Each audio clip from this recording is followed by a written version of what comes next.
Sunrise.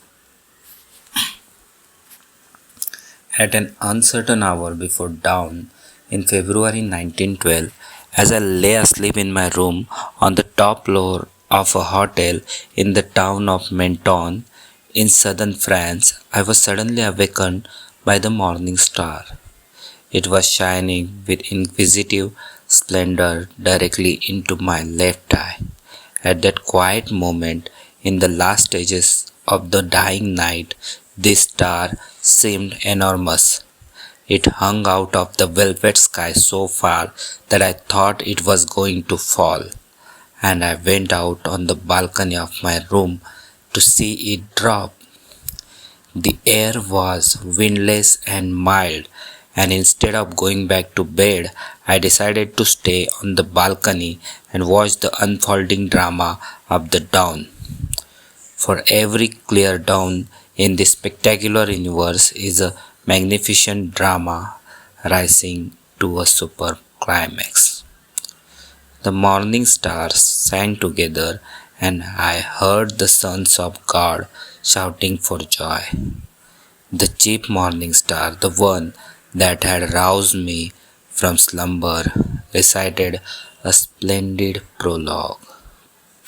Then, as the night paled and the lesser stars withdrew, some of the minor characters in the play began to appear and take their respective parts. The grey background turned red, then gold. Long shafts of preliminary light shot up from the eastern horizon, and then, when the stage was all set and the minor characters had completed their assigned roles, the curtains suddenly parted and the sun, the day star, the star of the play, entered with all the panoply of majesty. And as I stood there and beheld this incomparable spectacle and gazed over the mountains, the meadows, and the sea, the words of Shakespeare came into my mind. Full many a glorious morning have I seen flatter the mountain tops with sovereign eye, kissing with golden face the meadows green, gliding pale streams with heavenly alchemy. It is a pity that more people do not see the sunrise. Many do not get up early enough, many do not stay up late enough. Out of the millions and millions of men, women, and children on this globe, only a comparatively few see the sunrise, and I dare say there are many respectable persons who have never seen it at all. One really should not go through life without seeing the sunrise at least once, because even if one is fortunate enough to be received at last into heaven, there is one side wherein this vale of tears surpasses the eternal home of the saints. There is no night there, and there can be no dawn, no sunrise.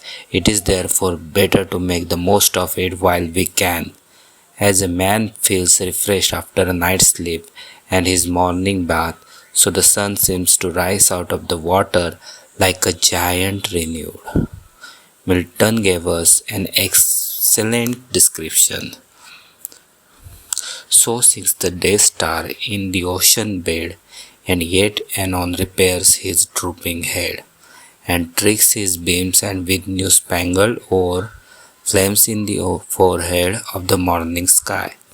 Browning in his poem Pippa Passes compares the sunrise to a glass of champagne, a sparkling wine overflowing the world. Day.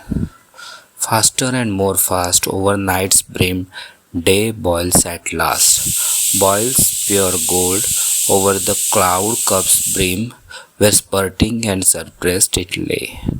For not a broad flake touched the rim of yonder gap in the solid grey of the eastern cloud an hour away, but forth one wavelet, then another curled, till the whole sunrise not to be suppressed. Rose reddened, and its seething breast flickered in bounds, grew gold, then overflowed the world.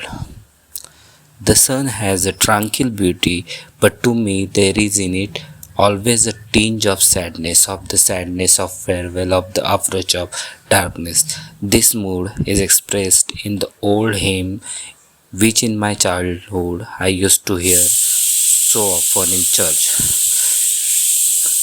Fading, still fading, the last beam is shining. Father in heaven, the day is declining.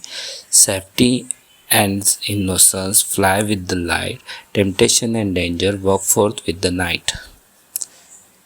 Sorrow may endure for a night, but joy cometh in the morning, said the Holy Book. The sunrise has not only inexpressible majesty and splendor, but it has the rapture of promise, the excitement of beginning again. Yesterday has gone forever, the night is over, and we may start anew. To how many eyes, weary with wakefulness in the long watches of the night, or flushed with fever, is the first glimmer of the dawn welcome. Night makes every fear and worry worse than the reality. It magnifies every trivial distress. Mark Twain said, "The night brought madness." None of us is quite sane in the darkness. That particular regret for yesterday or apprehension for tomorrow that strikes you like a whiplash in the face at 2:45 a.m. dwindles into an absurdity in the healthy dawn. Mark Twain, who had expressed the difference between the night and the morning tragically, also expressed it humorously. He said that when he was lying awake in the middle of the night, he felt like an awful sinner. He hated himself with a horrible depression and made innumerable good resolutions. But when at 7:30 he was shaving himself, he felt just as cheerful, healthy, and unregenerate as ever. I am a child of the morning. I love the dawn and the sunrise. When I was a child, I saw the sunrise from the top of White Face, and it seemed to me that I not only saw beauty but heard celestial music. Ever since reading in George Moore's Evelyn Inn's The Nun's description of her feelings while listening to Wagner's prologue to Lohengrin, I myself never hear that lovely music rising to a tremendous climax without seeing in imagination what was revealed to the Sister of Mercy. I am on a mountain top before dawn. The darkness gives way, the grayness strengthens, and finally my whole mind and soul are filled with the increasing light. End.